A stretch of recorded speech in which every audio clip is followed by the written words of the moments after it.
Okay, let's call this video how to solve anything rather than how to solve problems, although we'll mainly be assigning it to solving problems.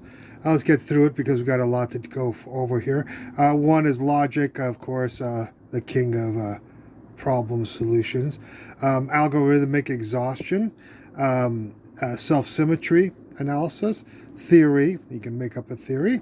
You can experiment, do an experiment, use a Monte Carlo method. That's where you run a bunch of experiments and see how the probability of them occurring occurs. You can tag fish and then capture fish, tag them, throw them back in a lake, then recapture fish and count the ones that are tagged with the ones that are not tagged, or lions or sharks or whales, whatever. And you can figure out how many animals there are in there.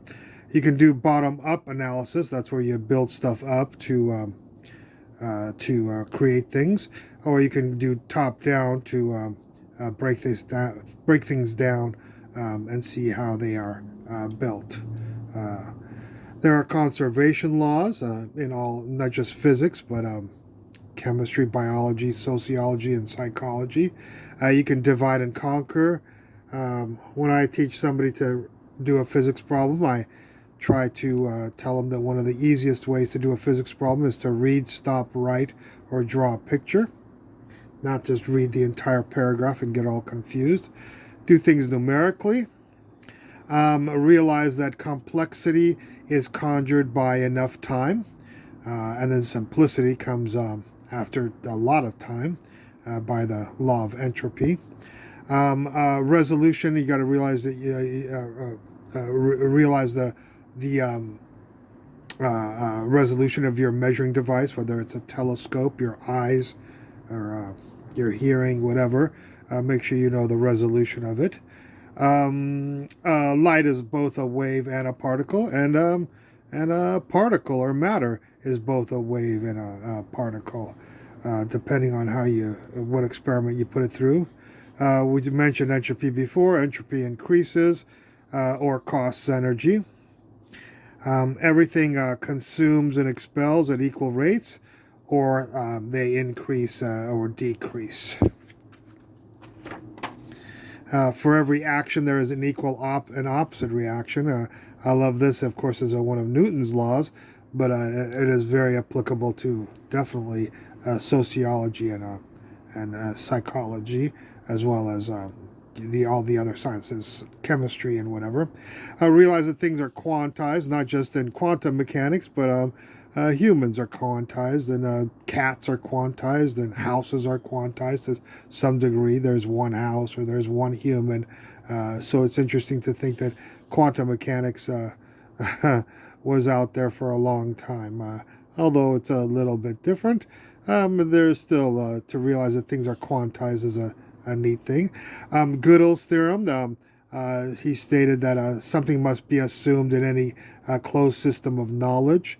And not everything can be proved inside the closed system he used integers, but I believe it can be applicable to lots of other systems. Einstein figured out that, or just stated that, he just simply stated that the speed of light is not infinite. We had known that actually before even Einstein. Planck assumed light quantum in his black body experiments, and those were jumps and leaps to find out. So that's what I'm talking about here, is making the jump or leap to solve a problem. To find a creator, study all creations. I don't mean like God or whatever, but you want to know how the universe was built. Why don't you look at the pieces of the universe? This is kind of another thing of self-symmetry, just an application of self-symmetry. Hurricanes look a lot like galaxies. Are they the same kind of physical mechanisms that create both? realize that technology sometimes has to come by. Lasers were invented on paper 30 years before they were ever built, before the technology came about to build them. So sometimes you can do things on paper that are actually true, but technology unfortunately has to advance enough for you to be able to build what's on paper. Revisit your basic assumptions. This is huge, and/or equations. This is huge because when you go back to once you get through all your mathematics courses and your graduate and whatever, go back to a calculus class and look at all the things. Revisiting is applicable to Riemann geometry, where for thousands of years everyone said that parallel lines cannot never meet, and then Riemann geometry said, no, let's get on a sphere and we'll show you the two parallel lines can meet. So it's be careful of your basic assumptions. Sometimes it's not that they're wrong. There's other systems that they can be applied to, and then they are wrong. All right. The attitude that there's one me, one Earth, one sun, one galaxy. We were always wrong about each one of these things, and is one universe also wrong? Maybe there's multi-universes, not just at the same time, but in different environments. Here I go again with the parallel lines meet and do not meet. So look at your environment. Are you on a sphere or are you on a flat space? Here's some equations. Have fun with those. Basically, it's that relativistic term here can be changed from 1 minus v squared over c squared to applicable to from special relativity, in other words, to general relativity. Here it's applicable to a mass within a certain radius here. Could be a black hole or whatever. Let's talk about dimensions. Are there negative dimensions? We know that there's fractal dimensions. So maybe there's negative dimensions, transcendental number dimensions. There's fractional derivatives. This is for mathematics majors. Fractional derivatives, don't forget those, and integrals. How about time?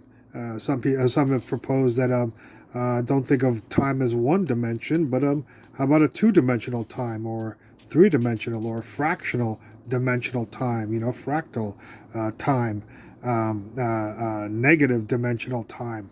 Who knows all the ideas and problems that can be solved by thinking out of the box like that. Fear is lack of information or analysis. Usually very smart people are very rarely afraid.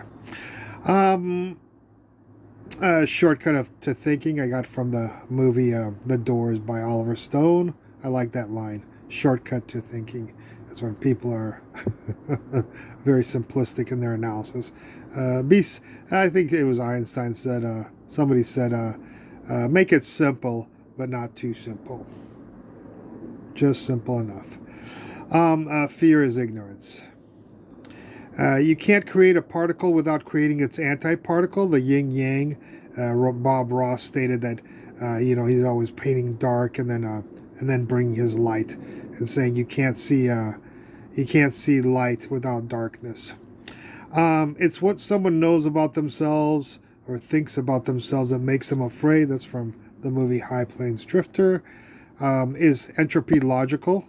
What is illogical? How are charge and mass related? How is charge and mass distributed inside the electron or proton? Laws minimize entropy. Gravity creates stars. So we usually say that entropy maximizes, but sometimes or increases, and sometimes physical laws can minimize entropy. Of course, there's always energy involved in here. Wave functions. not just for quantum mechanics, but for sociologically speaking or psychologically speaking. Somebody's a dad, a husband, a worker. You know, depends on their environment, what the wave function collapses, and sometimes there's a superposition of wave functions. Is it a dad and a husband at the same time? Is it a husband and a workman at the same time? A dad and a workman? So there are some superpositions, and sometimes it collapses. The dad's with his child; he will become a dad, and not a husband or a worker. Controlled schizophrenia. Cops have to, if you want to be a cop and you're a homicide detective, you have to think like a murderer. The point is, controlled means you don't go out and murder people, but you have to think like one. Or if you're in burglary or whatever, you have to think like a thief. So that's one aspect of it. Of course, there's millions of others. You are, this is kind of schizophrenia right here. You're a dad, you're a husband, you're a worker. You have to be schizophrenic to do that. You don't talk the same way to your child as you do to your boss or your coworker, or your wife, So everyone's got schizophrenia, The question is, can they control it? To be or not to be. Cop, thief, murderer. Okay, that's it. Have fun. Hope you enjoyed the video. Look forward to any comments at the bottom. Thank you for watching.